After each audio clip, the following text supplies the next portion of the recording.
Art. Speaker महोदय, वास्तव में समस्या बड़े उद्योगों और ग्रामोद्योग में सामंजस्य स्थापित करने की है। सभी उद्योगों का उद्देश्य उत्पादन बढ़ाना और आर्थिक दृष्टि से देश को समृद्ध करना है। हमें देखना यह है कि इन उद्देश्यों की पूर्ति के लिए भारी उद्योगों और घरेलू धंधों को देश के आर्थिक जीवन में क्या स्थान दिया जाए। मैं मानता हूँ कि ग्रामोद्योग तभी पनप सकते हैं जब उनके लिए पूरी सुविधाएं हों और एक विशेष प्रकार का वातावरण पैदा किया जाए। जहाँ तक सुविधाओं का संबंध है, योजना आयोग और भारत सरकार ने यह सिद्धांत रूप से स्वीकार किया है कि इन उद्योगों को ऐसी सुविधाएं दी जाएं जिनसे खादी और दूसरे धंधों को प्रोत्साहन मिले और साथ ही बड़े उद्योगों पर भी बुरा प्रभाव ना पड़े। इसलिए मैं समझता हूँ कि हमारी समस्या ठीक प्रकार की सुविधाएं सुझाने की हैं। प्रत्यक्ष सहायता के रूप में सरकार ने अभी तक जो कुछ किया है उससे खादी को कुछ न कुछ प्रोत्साहन मिला है।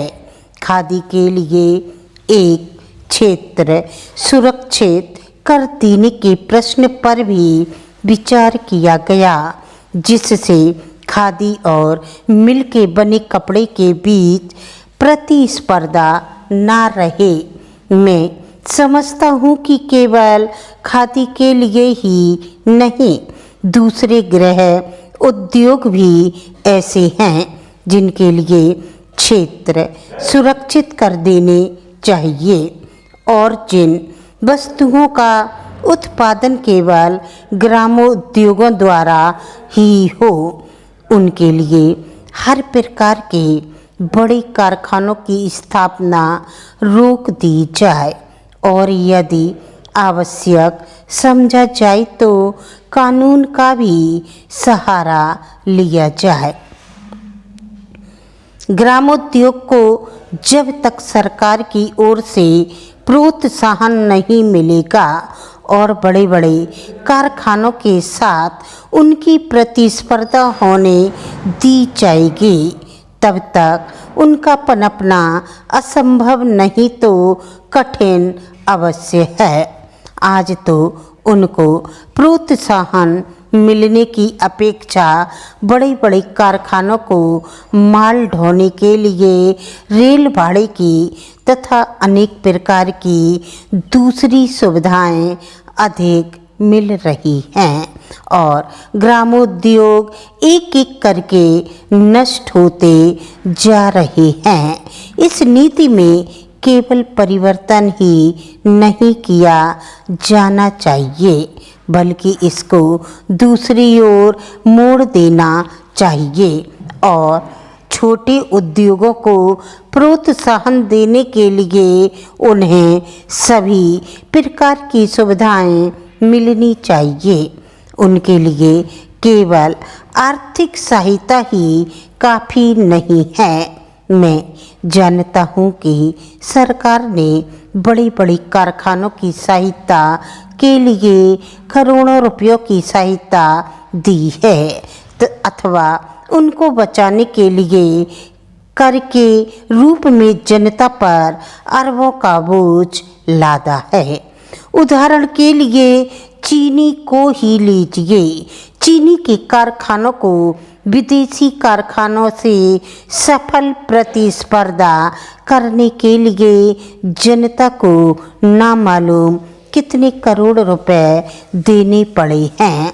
इसी प्रकार विदेशी लोहे से भी सफल प्रतिस्पर्धा करने के लिए जनता को कितने ही वर्षों तक प्रति वर्ष करोड़ों रुपए देने पड़े हैं।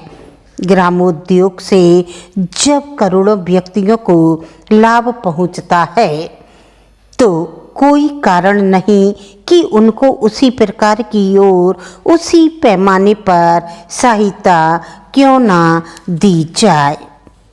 अध्यक्ष महोदय, 14, 15 और 16 फरवरी को होने वाली कार्य समिति की बैठक के प्रस्ताव में निम्नलिखित बातों पर विशेष जोर दिया गया।